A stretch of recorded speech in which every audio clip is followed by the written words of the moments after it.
Olá, meus irmãos, graça e paz, que Deus continue te abençoando, nos abençoando, né? Somos carentes da bênção do Senhor.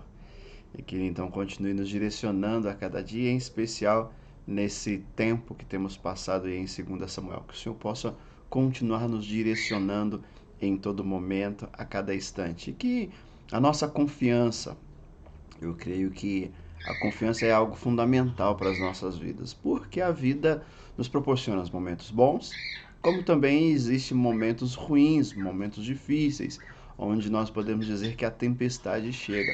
E quando a tempestade chega, não quer dizer que Deus não está conosco, que Deus não está nos guardando, que Deus não está nos protegendo.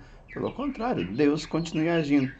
Por que eu estou dizendo isso? Porque hoje no nosso capítulo 16, vai dizer de um momento de tempestade na vida de Davi, um momento de dificuldade, um pouco de um retrospecto, né, uma consequência da sua vida, de alguns pecados que ele comete, em especial em relação aos seus filhos, porque no capítulo 16, vemos no capítulo 15 que Absalão faz lá, né, a sua rebelião, faz a sua para tomar o reino. E Davi então começa a fugir. Davi foge então, né, do seu filho em todas as situações. Então percebemos aquele rei que até então está desfrutando de um tempo bom, de um tempo de graça, de um tempo de bênção, e agora às pressas ele precisa fugir dos seus filhos.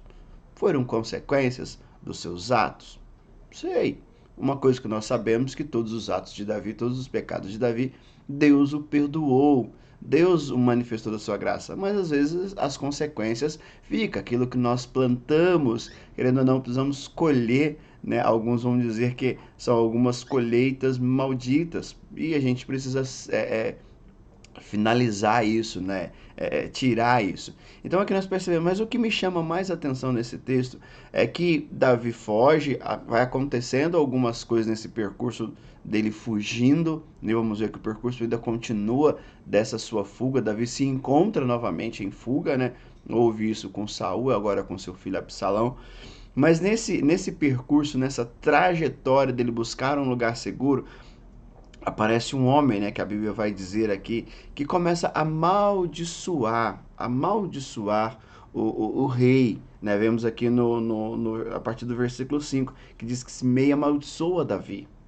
Né? Davi passa e ele começa a proferir maldição. O texto diz que ele começa a jogar pedra, a jogar terra em Davi, em todos aqueles homens. E o que me chama a atenção aqui, que quero compartilhar com você, é a atitude de Davi diante disso. Porque Davi poderia ter feito para qualquer um. Nós vemos aqui que mais de 600 homens fugiram com ele. E o próprio texto vai dizer que quando isso acontece, um fica à sua direita, outro fica à sua esquerda, num sinônimo de proteção ao rei. E o rei poderia, vamos dizer assim, com um olhar o rei tinha parado aquilo, o rei tinha falado para um dos seus soldados ir lá e eliminá-lo. E o rei não faz isso. E o rei não faz isso, será por medo? Será por pena? Não, aí nós vemos aqui no versículo 9, né, capítulo 16, versículo 9, dizendo assim: Então Absai, filho de Zeruia, disse ao rei: Por que este cão morto amaldiçoa o rei, meu senhor? Permite que eu lhe corte a cabeça? Algo fácil, né, podemos dizer. Versículo 10, Mas o rei disse: O que é que você tem com isso, filho de Zeruia? Ele me amaldiçoa porque o Senhor lhe disse: Amaldiçoasse Davi. Portanto, quem poderá questioná-lo? Aí continua o versículo 11. Disse então Davi a Absai e a todos os seus conselheiros: Até meu filho segue, sangue do meu sangue, procura matar-me. Quanto mais esse benjamita, deixe-no em paz, que amaldiçoa, pois o Senhor quem mandou fazer isso. Talvez o Senhor considere a minha aflição e me retribua com bem a maldição que hoje recebo. Por que isso me chama atenção?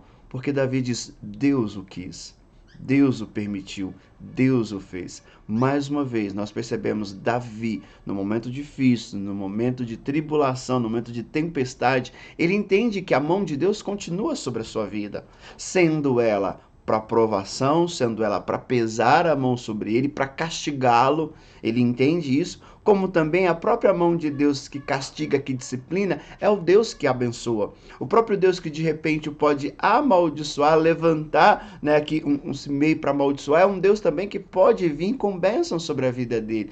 Então percebemos que Davi, mesmo em toda essa fuga, mesmo em tudo aquilo que vai acontecendo para auxiliar nessa fuga, ele não tira os seus olhos de Deus, ele não tira a sua plena convicção que Deus continua na direção de todas as coisas. E é o que nós precisamos ter, independente da situação que nós possamos viver, independente da questão que possamos estar, precisamos entender, precisamos aprender e confiar. Deus continua no controle. Por maior que possa ser a dificuldade, por maior que possa ser a dificuldade. Então, Deus, nós precisamos confiar em Deus. Nos momentos de sol, vamos pensar assim, no momento alegre, mas como também no momento de chuva, no momento de tempestades, no momento difícil, porque o Senhor, Ele usa todas as coisas. Né? Romanos vai dizer, todas as coisas cooperam para o bem daqueles que amam a Deus. Então Deus usa tudo para que possa cooperar para o nosso bem, para que possamos realmente estar diante do Senhor a cada dia e que possamos nesse dia pensar nisso em nome do Senhor Jesus. Que Deus abençoe, um excelente dia na presença do Senhor em nome de Jesus.